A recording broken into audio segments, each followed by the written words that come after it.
Coffee and French fries. Ed, she remembered, and it was comforting. Why don't we watch It's a Wonderful Life after supper? He smiled, suddenly trying to calculate how many times they'd watched that movie. Gosh, it must have been 100 times, no, more than that. That's a great idea, he affirmed, arranging the peas on her plate so that they didn't touch the chicken patty or the French fries. I'm almost finished with your plate. Do you want coffee tonight, dear? She liked to be asked, and she hesitated, as if pondering, but she always drank coffee with supper. I think I will have some tonight, she decided. Ready?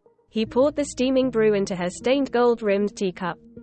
When she could barely read, she'd say, her dad would sneak her a teaspoon of coffee when Mom wasn't looking, a story he still doubted, but she did love her coffee, black, just like her dad drank it. The scent of Folgers pulled her like a melody from the comfort of the sofa toward the little round table in the kitchen. His eyes followed her uncertain shuffle. She looked so cute, she always had. He'd secretly watched her walk before she ever knew his name, walking with friends, walking to class, walking to the drugstore. Watching her then was an occasional high school rush, but now he got to watch her all the time. He arrived at her chair before she did, just as he always had for the last 73 years. Kids don't do this anymore, he reminded himself, making him stand a bit taller as he slid her chair back. From behind, he guided her hip to the safety of the chair, and she leaned back into the security of his hands as she slumped into her seat.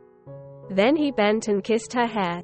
As he settled into his chair to her left hand reached for the security of his, and her other hand reached for the coffee. Supper with her was the best part of the day. A meal, followed by a movie, with his girl. That was, after all, their first date, at the Rexall drugstore. Come to think of it, their Formica table was a lot like the one at Rexall's. Do you remember what you said to me that afternoon, right after I ordered? He teased. Well, it might have been something about French fries, she played along. Yes, it was, little lady. I made the unthinkable mistake of ordering onion rings, and you told me you were, and I quote, a French fry girl. Remember me trying to change that order? She had to put down her coffee for the laughter. With shoulder bouncing, she dabbed at the coffee on her chin with a napkin. Suddenly, she stiffened, and her hand pushed his away. Why did you grab my hand, and what are you doing in my house? You get out of here, now, before I call the police. I'm a married woman. He saw the familiar terror in her eyes, those beautiful hazel eyes that were dancing moments before. Lisbeth, it's me, Ed. Remember, sweetheart, I'm not going to hurt you. It's me, Liz. She scowled at him, then scooted her chair a bit further away, resigned to the fact that the stranger wasn't going to leave, but she wouldn't be happy about it. She ate her French fries in silence, warily eyeing him, even when he went to the percolator to refill her coffee. But she drank the coffee. By the end of supper, Ed had returned. I can't believe he came right here into this house and grabbed my hand, Ed. I told him I was married, but he wouldn't leave. He was a very bad man. He keeps coming. I only wish you had been here. He stared into her disappointed eyes. He'd never get used to losing her for these stretches, for the moments when she didn't feel safe with him. At least, that's what he told himself, but maybe he was getting used to it. Why, he hadn't even cried this time, though he tried. More than anything, he was afraid he'd grow weary of loving her.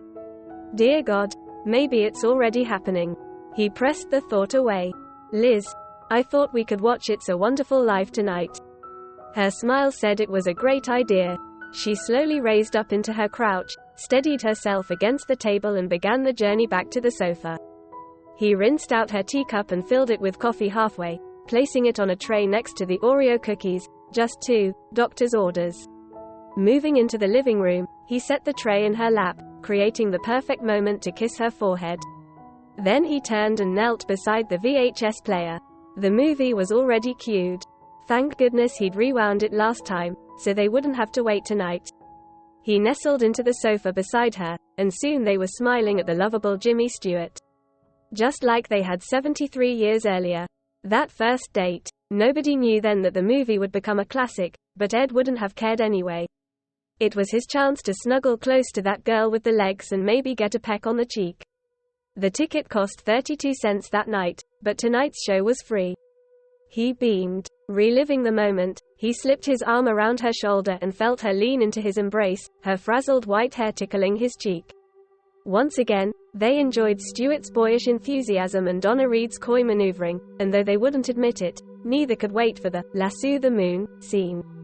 "Go on and kiss the girl," the neighbor yelled from the TV, and just at that moment, Liz turned her head to kiss Ed on the cheek. This time, a tear came. If only he could freeze this moment forever. But time ignored his wish. They cringed when bumbling Uncle Billy lost the $8,000, and they watched George trudge to the bank to beg Potter for help. Then, as always, Mr. Potter's face filled the TV screen and sneered, "You're worth more dead than alive, George." "Turn it off. Turn it off," she shrieked, her hazel eyes awash with terror. Her body went rigid, the tray slipping off her lap, the teacup falling to the carpet. She gestured toward the TV. "That's the bad man. That's the man who tried to hold my hand. He keeps coming into my house. Don't let him get me. Don't let him get me." Ed lurched forward, crawling to the VCR machine, fumbling for the stop button. He pushed. The screen went to fuzz. Turning, he crawled back to the stranger on the couch.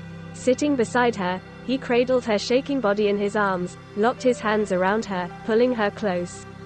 He felt his body gradually move into a slow rocking motion. Slowly, her shoulders reluctantly let themselves be held. Time decided to slow a bit, and he thought about the couple on the sofa. "No. I wouldn't change a thing," he thought, "to no one in particular. Well, maybe the helplessness. No, not even that. It had its own odd beauty, like patches of rust on an ancient wrought iron fence. Why, God only knows, but without it, their story would be less." He felt her take a very long breath, and slowly exhale. Then came a mumble he could barely hear over the static of the TV, "He's a very bad man. Don't let him get me, Ed."